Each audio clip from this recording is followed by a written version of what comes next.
Hey guys, Ryan over at 2Minute Tennis. We're going to be here live for a few minutes.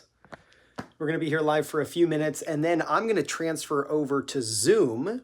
If you would like to join me on Zoom for 10 singles and doubles strategies that help you win more matches, all you got to do is click the description in this video. You'll see a Zoom link where you can join me live on Zoom with people all around the world who want to learn how to improve their tennis. So make sure that you click the link in the description at 9 p.m. tonight. That's about 20 minutes from right now. I'm going to be on here for about 10 minutes. If you have any questions, feel free to throw them up there. Let me give you one really solid piece of advice. Thanks for the like. We got one person on and one like. Thank you so much. Let me give you one solid piece of advice that is going to help you. Oh, we got 17 people on. By the way, all you got to do is click the link in the description in a couple minutes because I'm live right now. What's up? What's up, Liam? What's up, Court Level Tennis? So I'm going to be going live in about 20 minutes. All you got to do is click the link in the description. It is my Zoom link where I'm going to be going over 10 singles and double strategies to help you win more matches. So I'm only going to be on here for about 10 minutes and then I'm transferring over to Zoom. So let's talk about singles. There is, in my experience, one reason that stands out among all others that keeps people, thanks from Korea, thank you so much. There is one mistake that is above all others when players go to the net that keeps them from dominating the net the way the pros do. And it is a lack of a split step. When you get a short ball and you attack and you start coming forward, it is so important that you are split stepping around the time that your opponent hits. There's a very specific time that you split step, and it's actually, you want to land the split step just after your opponent hits. That synchronizes your brain and your reaction time with when your feet hit the ground. Think of it as being in the air as your opponent hits so that you land the split step just after. But nonetheless, when your opponent is hitting your approach, right? You approached and you're now coming forward and now they're hitting their shot as you're coming in.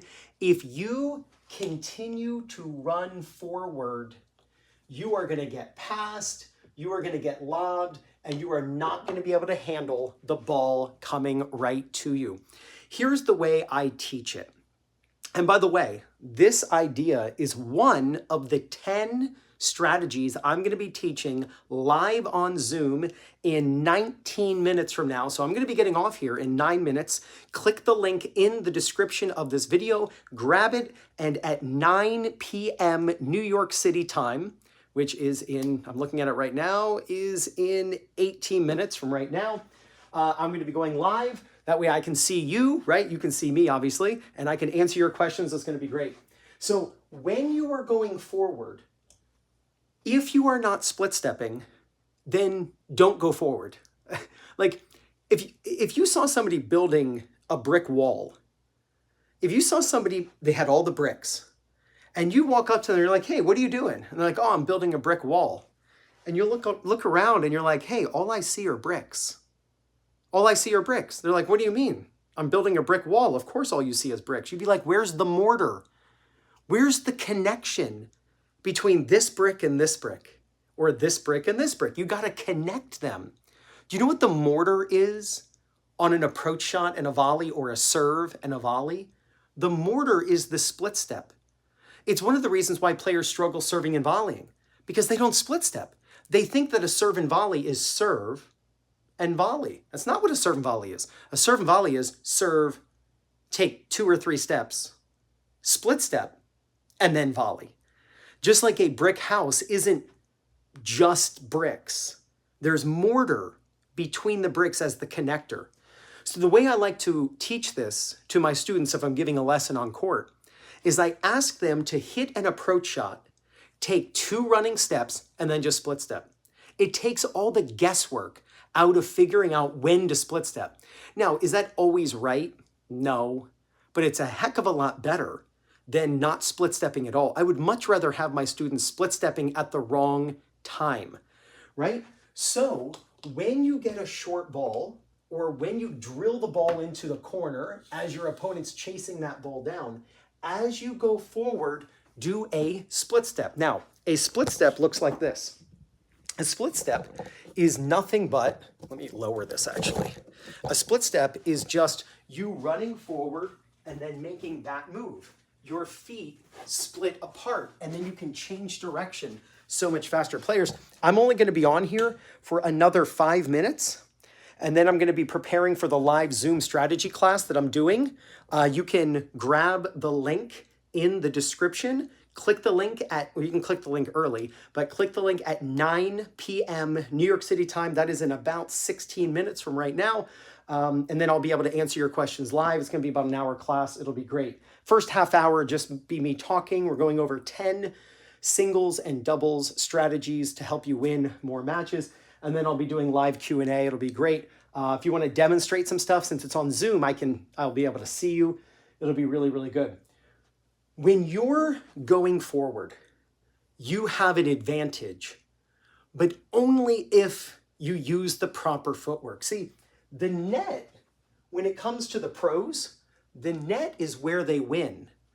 Did you know that Roger Federer in his career only won 47% of the points where he stayed behind the baseline?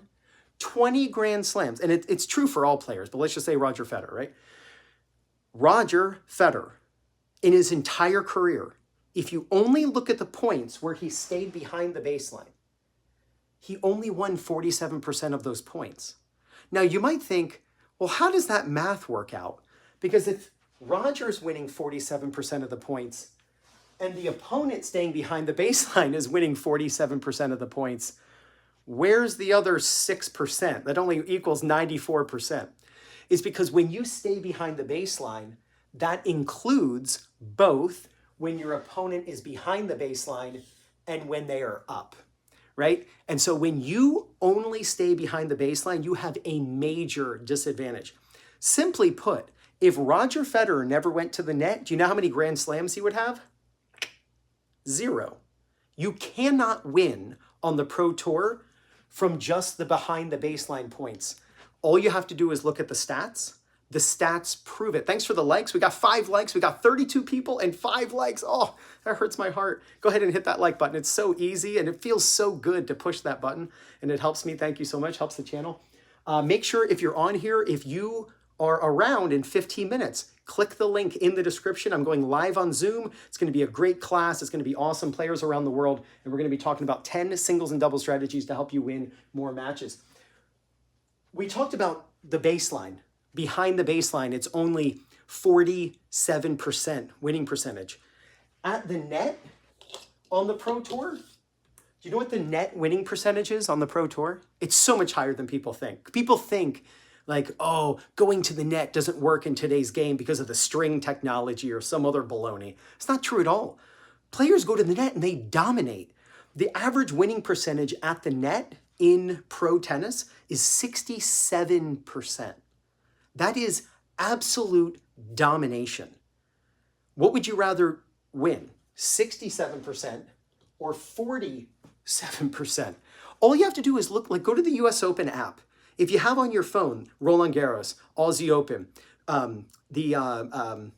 Wimbledon, look at the apps and just go to your favorite player and look at the stats of the match and go to the net points won and just look at the percentages. They went to the net 21 times and they won 14 of them, right? And just look at it and you're like, oh my gosh, they are dominating, which what, is that 60%, I think, or close to, somewhere around there. Like they are absolutely dominating. So please, when you get a short ball, hit your approach shot and go forward, but don't fall victim to not split stepping.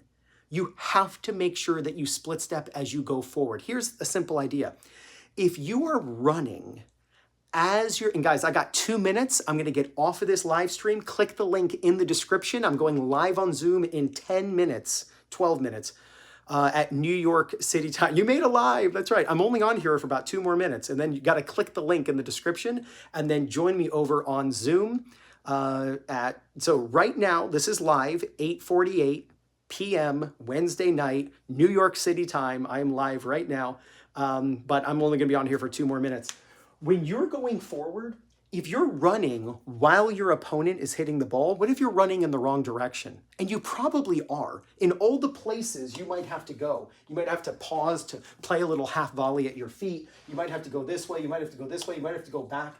When they go over, if you're running, you're probably running in the wrong direction. That's one of the benefits of a split step. It is part braking mechanism. It allows you to change direction, but what it also does is allow you to explode. It's like hitting the brakes in your car, right? If you saw some kid driving really fast toward a sharp corner in the car, you'd be like, you better slow down to make that sharp turn. You don't just use a steering wheel to change direction sharply. You also use the brake in your car to change direction quickly. The split step is part braking mechanism. So if you're just running as your opponent is hitting your shot, as you're running to the net, the chances of handling that volley go way down.